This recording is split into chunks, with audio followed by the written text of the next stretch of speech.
नमस्कार। पंजाब हरियाणा के digital platform में आप सभी का बहुत बहुत स्वागत है। आपके साथ मैं हूं किरण। पंजाब के वित्त मंत्री हरपाल सिंह चीमा ने 8 मार्च 2026 को विधानसभा में वित्त वर्ष 2026-27 के लिए 2,60,437 करोड़ का बजट पेश किया। सरकार ने एक तरह से इसे जो है वो सारी गारंटियां पूरी करने वाला बजट इसका नाम दिया है। बजट की जो मुख्य घोषणाएं हैं वो हम आपको बता दें। महिलाओं के लिए मावा दिया सरकारी योजना, राज्य की जितनी भी सभी पात्र महिलाएं हैं यानी कि जो एलिजिबल हैं उनको 1,000 यानी कि जनरल कैटेगरी की महिलाओं को 1,000 रुपए प्रति माह की आर्थिक सहायता जो है वो दी जाएगी। और वहीं दलित यानी कि SC महिलाओं के लिए राशि का थोड़ा सा यहाँ पर उसको बढ़ा दिया गया है, जो कि 1,500 प्रति माह इसको तय किया गया है। इस योजना के लिए बजट में 9,300 करोड़ का प्रावधान किया गया है, यानी महिलाओं को जो 1,000 और 1,500 दिया जाएगा वो तकरीबन 9,300 करोड़ का फंड है। अब ऐसे में स्वास्थ्य भी जो है आम आदमी पार्टी का बहुत मुख्य रहा है। ऐसे में हर परिवार को सालाना 10 लाख तक का जो है कैशलेस इलाज दिया जाएगा, वो प्रदान किया जाएगा। इसके लिए भी फंडिंग जो है वो बजट में अलॉट की गई है और इस योजना के लिए 2,000 करोड़ आवंटित किए गए हैं। तो 2,000 करोड़ का ये पूरा फंड जो है वो अलॉट किया गया है।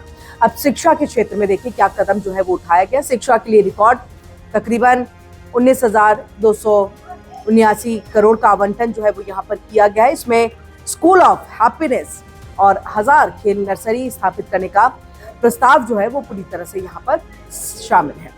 ऐसे में कृषि और किसान को भी नहीं उन्होंने भूला, उनके कल्याण के लिए भी इस बजट में जो है फंड को जो है एलोकेट किया है। कृषि और उससे संबंधित क्षेत्रों के लिए 15,377 करोड़ का प्रावधान है।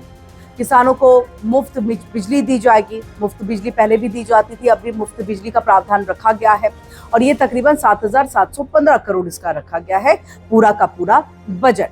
अब देखिए बात हम पराली प्रबंधन की कर लेते हैं, क्योंकि पराली प्रबंधन मशीनरी जो पहले से ही आम आदमी पार्टी सरकार कह रही है, हमने वो मशीन उनको उपलब्ध कराई जिसमें वो पराली का प्रबंधन कर सके और इसके लिए सब्सिडी भी रखी गई है। तकरीबन 600 करोड़ का इसमें प्रस्ताव जो है वो रखा गया है। अब आर्थिक आंकड़े जो कि वित्त वर्ष 2026-27 है उसका जिक्र कर लेते हैं। तो कुल बजट जो है 2,60,437 करोड़। राज्य की GDP कितनी है? 9.80 लाख करोड़ का ये अनुमान है। राजस्व प्राप्तियों की अगर हम बात कर ले तो 1,26,190 करोड़ का जो है अनुमान यहाँ पर रखा गया है। राजकोषीय घाटा यानी कि फिस्कल डिफिसिट की हम बात कर ले तो GSDP 4.08% अनुमान है। राज्य का जो कर्ज है वो 21 मार्च 2026 तक पंजाब पर कुल मिलाकर के अगर देखा जाए जो कि बढ़ गया है 4,17,136 करोड़ और ये अनुमान अभी तक जो है वो निकाला गया है। अब ऐसे में जहां सरकार इसे पूरे वादे को पूरा करने वाला बता रही है, तो वहीं विपक्ष का ये कहना है कि गुमराह करने वाला ये बजट है। सवाल उठाया आम आदमी पार्टी की सरकार ने महिलाओं को आखिरकार उनके लिए डिफरेंशिएट क्यों किया, किसी के लिए 1,000 तो किसी के लिए 1,500। अब ऐसे में ये भी सवाल उठाया गया कि आखिरकार इतने धन की व्यवस्था सरकार करेगी कहां से। विपक्ष के एक और नेता है, कांग्रेस के वरिष्ठ नेता है, नेता प्रतिपक्ष भी है प्रताप सिंह बाजवा। उनका ये कहना है कि बजट सुर्खियां बटोरने के उद्देश्य से की गई है। भव्य घोषणाओं का एक पुलिंदा जो है वो तैयार जरूर कर लिया गया है, जो पंजाब की संघर्षरत अर्थव्यवस्था को पुनर्जीवित करने की एक तत्काल आवश्यकता को पूरी तरह से नजरअंदाज करता है। ये विपक्ष का आरोप है यहाँ पर। लेकिन ऐसे में सरकार का यही कहना है कि हम जो ये बजट लेकर के आए हैं और हमने जितने वादे किए थे उन सबको पूरा करने वाला ये बजट है यहाँ पर। लेकिन अब देखना है जनता की राय इस बजट को लेकर के क्या है। और ऐसे में देखिए ये राय जब हम जाकर के पूछे एक उससे जान पता चलता है कि सरकार को और उनकी बजट को लेकर के कितनी खुशी है लोगों के बीच में, या चुनाव के दौर में जब नतीजे आते हैं उसके बाद पता चलता है कि क्या नाराजगी थी या फिर वाकई जो बजट पेश किया गया वो पूरे वादे को पूरा करने वाला जो बजट रहा। तो ये जनता जनार्दन है, सब कुछ उनके लिए है।